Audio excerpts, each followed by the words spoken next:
नमस्कार, मी डॉक्टर चैतन्य सांगोलकर। आज आपल्या बलवडी गावामध्ये मी सुश्रुत हॉस्पिटल या वैद्यकीय वास्तूचा शुभारंभ केलेला आहे। मला शुभेच्छा देण्यासाठी मी आमंत्रित केलेले सर्व राजकीय सामाजिक मान्यवर उपस्थित होते, त्या सर्वांचा मी आभारी आहे। सर्वांनी उद्घाटनाच्या वेळी जे मला सूचना दिल्या किंवा जे काही मार्गदर्शन केलं त्याचं मी कायमच स्मरणात ठेवीन त्या गोष्टी, आणि त्यानुसारच मला आता मोठा डोंगर दिसत आहे समोर जबाबदारीचा, तो मी निश्चितच मी पार पाडीन असा शब्द देईन या निमित्ताने।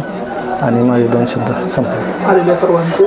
आलेल्या सर्वांचे मी मनापासून आभार मानेन। त्यांनी दिलेल्या शुभेच्छांबद्दल मी त्यांचा सदैव ऋणी राहीन।